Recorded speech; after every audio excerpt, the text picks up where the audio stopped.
this video we'll be talking about the 4 major breath dysfunctions that a lot of our society actually has. So the first breath dysfunction is actually shallow breathing. This is where you're maybe only breathing through your chest.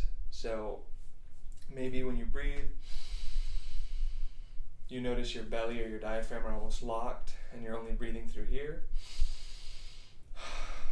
Maybe you can only breathe like a little bit. And usually this is in response to a chest or a rib injury or sometimes even trauma. It can be an emotional response where you're stuck in kind of like fight or flight. So when this happens, it's something good to be aware of. You want to correct the shallow breathing with something like diaphragmatic training or any of the other breath trainings that we have here. But it's definitely something you want to work on so you can unlock that belly and diaphragm in your breath.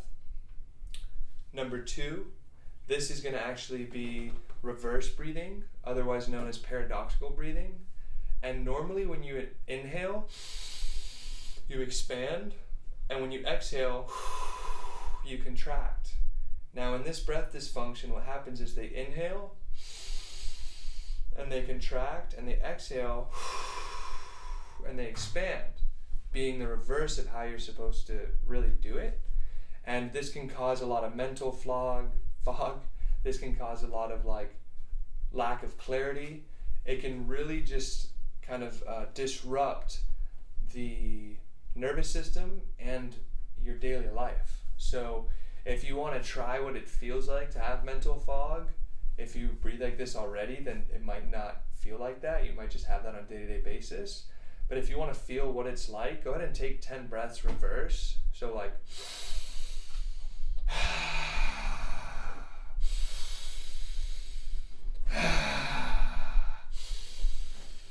I already feel like a little disoriented, so I'm going to stop there.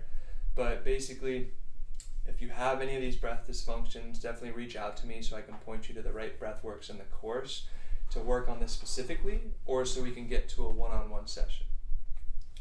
The third breath dysfunction is actually breath holding, or like you're stuck in freeze response. This is usually also due to trauma, but basically maybe you're inhaling and holding at the top for a while, and maybe you've just started to notice, or maybe you notice it now, and then you're not doing breath work, you're literally just breathing day to day, and you just are holding your breath at the top, and then you let it go, and maybe you're holding your breath at the bottom and not the top. And usually this is due to being stuck in a sympathetic nervous system where you're stuck in freeze, and there's some kind of breaking down and unfolding we need to do. So definitely reach out. And the last one is hyperventilation, which you all should know because we all do it sometimes when we overwork ourselves or we work out, where it kind of is it's very similar when you have a panic attack, you kind of are freaking out here. Hyperventilation, obviously, it is good when you are working out. If we don't use those muscles to hyperventilate, we lose them. So it's good that you can do them sometimes, but if you're doing this constantly, if this is just happening throughout the day in a random setting, it's something we want to talk about and direct you to the right breaths and maybe have a one-on-one session to dive a little deeper. And really with that breath dysfunction of hyperventilation, one of the things that really helps is breathing through a straw.